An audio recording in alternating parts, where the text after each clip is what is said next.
नमस्कार दोस्तों, आज बात करने वाले हैं new tax regime. New tax regime क्या है, इनकम टैक्स के अंदर न्यू टैक्स रिजीम क्या है और 2023 से न्यू टैक्स रिजीम में क्या क्या बदलाव आए आज समझेंगे। क्योंकि ये पुराना वाला न्यू टैक्स रिजीम नहीं है, ये नया वाला न्यू टैक्स रिजीम है जिसके अंदर बहुत सारे बदलाव कर दिए गए हैं।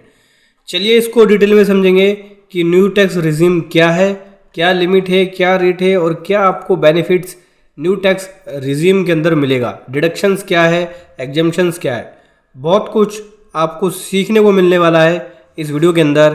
तो चलिए समझेंगे। उससे पहले बताना चाहूँगा, जो भी भाई बंधु मेरे चैनल पे पहली बार है, इस वीडियो को पहली बार देख रहे हैं, जिन्होंने अभी तक सब्सक्राइब नहीं किया, सब्सक्राइब कर लीजिए, साथ ही साथ बेल आइकन पे भी क्लिक कर लीजिए ताकि इस तरह का कंटेंट आपको मिलता रहे। तो दोस्तों, गवर्नमेंट ने अभी हाल ही फिलहाल में सर्कुलर इशू किया था, सर्कुलर नंबर 4, जो कि 5 अप्रैल 2023 को था, जो कि सैलरी के ऊपर टीडीएस काटने के रिगार्डिंग में था। जहां पे डिपार्टमेंट ने साफ साफ बोल दिया कि देखो न्यू टैक्स रिजीम डिफ़ॉल्ट हो जाएगी, इसीलिए एम्प्लॉई को बताना होगा, एम्प्लॉयर को, कि उसे न्यू टैक्स रिजीम में रहना है या पुराने वाले रिजीम में जाना है। अगर वो नहीं बताते हैं तो डिफ़ॉल्ट ही न्यू टैक्स रिजीम के अंदर सैलरी के ऊपर टीडीएस न्यू टैक्स रिजीम के अकॉर्डिंग काट लिया जाएगा। यानी एम्प्लॉयर को इंटीमेशन देना होगा एम्प्लॉई को कि भाई मैं ओल्ड टैक्स रिजीम में रहना चाहता हूँ, न्यू टैक्स रिजीम में नहीं रहना चाहता हूँ। अभी समझते हैं कि न्यू टैक्स रिजीम क्या है। तो न्यू टैक्स रिजीम एक ऐसी स्कीम है जहाँ पे गवर्नमेंट ने एक नया टैक्स का ब्रैकेट लेकर आई है, जिसके अंदर टैक्स का रेट तो कम हो जाएगा लेकिन डिडक्शंस नहीं मिलना। इसके अंदर 5 टैक्स के ब्रैकेट है। ये 1 अप्रैल 2020 से एप्लीकेबल हो गया था न्यू टैक्स रिजीम, जहाँ पे इंडिविजुअल और एचयूएफ्स को इस स्कीम का फ़ायदा मिलता है। इसके लिए एक नया सेक्शन है, सेक्शन 115 BAC, जो कि न्यू टैक्स रिजीम का ये सेक्शन है। तो न्यू टैक्स रिजीम के अंदर क्या है, 5 टैक्स के ब्रैकेट हैं, लोअर टैक्स रेट है, एग्जम्पशन, इसमें बेसिक एग्जम्पशन लिमिट 3 लाख रुपए तक है और हाईएस्ट टैक्स 30% एप्लीकेबल होगा अगर 15 लाख से ऊपर की इनकम होती है तो। और न्यू टैक्स रिजीम में फ़ायदा ये है कि देखो, अगर 7 लाख तक की इनकम दिखाते हैं, इंडिविजुअल अर्निंग कर रहे हैं 7 लाख रुपए तक, तो 7 लाख रुपए तक अर्निंग करने पे कोई टैक्स नहीं देना पड़ेगा। स्टैंडर्ड डिडक्शन का बेनिफिट भी मिल जाएगा। क्या इसमें डिडक्शन या एग्जम्पशंस अलाउ होगा, क्या मिलेगा क्या नहीं मिलेगा। तो अगर हम बात करें इसमें डिडक्शन या एग्जम्पशंस की, तो क्या क्या नहीं मिलेगा न्यू टैक्स रिजीम में। लीव ट्रैवल कंसेशन नहीं मिलेगा, हाउस रेंट अलाउंस नहीं मिलेगा, चिल्ड्रन एजुकेशन अलाउंस नहीं मिलेगा, डिडक्शन जो प्रोफेशनल टैक्स का होता है वो नहीं मिलेगा, हाउस लोन का इंटरेस्ट है उसका डिडक्शन नहीं मिलेगा, कोई फूड कूपन का अलाउंस है वो नहीं मिलना, कोई आपने इन्वेस्टमेंट कर रखी है या एक्सपेंसेस कर रखा है वो नहीं मिलना। सेक्शन 80C के अंदर जो डिडक्शन है वो नहीं मिलेगा, जैसे PPF, EPF या LIC का प्रीमियम है या म्यूचुअल फंड है या हाउस लोन का जो प्रिंसिपल अमाउंट पे करते हो उसका डिडक्शन, वो भी नहीं मिलना आपको न्यू टैक्स रिजीम में। डिडक्शन मिलेगा कौन कौन सा, तो इसमें न्यू टैक्स रिजीम में एक तो 50,000 का स्टैंडर्ड डिडक्शन मिलेगा, ठीक है, और फैमिली पेंशन स्कीम है।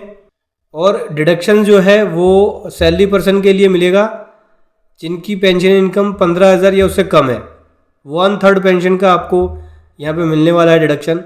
ट्रैवल अलाउंस मिलेगा, जो स्पेशली डिजेबल पर्सन है उनको। इंटरेस्ट लेट आउट प्रॉपर्टी है तो इंटरेस्ट ऑन होम लोन का मिल जाएगा। जो डिडक्शन है, अगर आप NPS अकाउंट के अंदर इन्वेस्टमेंट करते हो, कंट्रीब्यूशन करते हो, तो उसका मिल जाएगा। लीव एनकेसमेंट का मिल जाएगा, ग्रेजुएटी के ऊपर वॉलेंट्री रिटायरमेंट का बेनिफिट मिल जाएगा, कन्वेंस अलाउंस मिल जाएगा। ऑफिशियल पर्पज़ के लिए व्हीकल यूज़ कर रहे हो तो उसका जो रिएम्बर्समेंट है उसका आपको बेनिफिट मिल जाएगा, ठीक है। तो ये तो मिलेंगे डिडक्शन, ये नहीं मिलेगा जो मैंने ऊपर बताया। टैक्स स्लैब रेट समझ लेते हैं कि न्यू टैक्स रिजीम में टैक्स स्लैब रेट क्या क्या लगेंगे। तो 3 लाख तक की इनकम पे कुछ नहीं लगना, नील टैक्स। 3 से 6 के बीच 5%, 6 से 9 के बीच 10%, 9 से 12 के बीच 15% और 12 से 15 के बीच 20%। 15 से ऊपर जाएगा तो 30% का टैक्स लगेगा।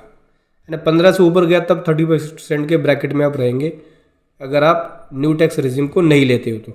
इसके अंदर एक स्पेशल रिबेट मिलेगा। 87A का जो रिबेट है, रिबेट की लिमिट भी बढ़ा दी है। पहले 12,500 का 5 लाख तक की इनकम पे मिलता था, अभी 87A के अंदर रिबेट जो है न्यू टैक्स रिजीम में वो 25,000 रुपये तक का मिल जाएगा। अगर 7 लाख रुपए तक की इनकम है तो 25,000 तक का रिबेट आपको मिल जाएगा। क्या यहाँ पे 7,01,000 की इनकम बनती तो क्या पूरा 25,000 का टैक्स भरना पड़ेगा?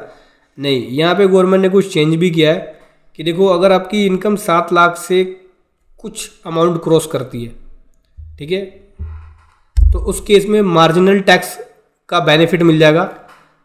मार्जिनल टैक्स का बेनिफिट ये मिल जाएगा, मार्जिनल रिलीफ मिलता है कि मान के चलो कि देखो 7 लाख तक की 7.5 लाख तक की इनकम थी, स्टैंडर्ड डिडक्शन 50,000 का लैस कर दिया, 7 लाख की टोटल इनकम आ गई, ठीक है, तो इस पर टैक्स बन गया 25,000, रीबेट 25 पूरा मिल गया, जीरो हो गया, ठीक है, टैक्स पेबल जीरो हो गया। लेकिन अगर यहाँ पे 7 लाख से इनकम 1 रुपये भी बढ़ जाए, यानी 7,50,000 1 रुपये हो जाए, या हालांकि इनकम टैक्स में 10 रुपये का राउंड ऑफ लेके चलते हैं, मैं कह रहा हूँ कि 10,000 एक्स्ट्रा फर्दर इनकम बढ़ जाए आपकी, 7,60,000 हो जाए, तो क्या उस केस में पूरा 25,000 का टैक्स भरना पड़ेगा? दोस्तों, न्यू टैक्स रिजीम में आपको यही बेनिफिट मिलता है कि अब मार्जिनल टैक्स रिलीफ मिल जाता है। अभी जैसा कि मैंने आपको बताया, देखो 7 लाख तक तो 25,000 टैक्स बना, जीरो बन गया, रीबेट मिल गया, जीरो टैक्स पेबल बन गया। लेकिन अगर आपकी इनकम 7,60,000 हो जाए तो उस केस में क्या 25,000 का टैक्स भरना पड़ेगा? नहीं, यहाँ पे मार्जिनल टैक्स रेट बेनिफिट मिलेगा। मार्जिनल रिलीफ क्या होता है? मार्जिनल रिलीफ का मतलब हो गया कि आपको टैक्स तो भरना पड़ेगा लेकिन कम भरना पड़ेगा, 25,000 का अमाउंट नहीं भरना पड़ेगा। उसकी कैलकुलेशन होगी मार्जिनल टैक्स रिलीफ की अलग से, जो कि मैंने अपनी पुरानी वीडियो में बताया हुआ कि कैसे कैलकुलेशन होती है। मार्जिनल रिलीफ के अकॉर्डिंग आप यहाँ पे इनकम 7,27 तक दिखा सकते हो, 7,27,000, 7,27,000 तक की इनकम दिखाओगे तब जाके आपका 25,000 का टैक्स बनेगा। 7 से ऊपर जाने पे टैक्स देना पड़ेगा, ये ध्यान रखना, टैक्स देना पड़ेगा, 25 नहीं देना पड़ेगा, उससे कम देना पड़ेगा। उसकी कैलकुलेशन होगी मार्जिनल रिलीफ के अकॉर्डिंग, जो कि मैंने पुरानी वीडियो में बताया हुआ है, जाके आप देख सकते हो। उसकी कैलकुलेशन थोड़ी अलग है। ब्रेक इवन पॉइंट पे पहुंचने के लिए आप अपनी इनकम 7,27,000 तक दिखाएंगे, तब ब्रेक इवन पॉइंट पे पहुंचेंगे, मतलब 25,000 के टैक्स तक पहुंचेंगे कि हाँ आपका अब जाके एक्चुअल में 25,000 का टैक्स देना बनता है। 7,27 तक की इनकम दिखाते हैं तो। वीडियो कैसी लगी जरूर बताएं। Thank you so much. जय हिंद, वंदे मातरम।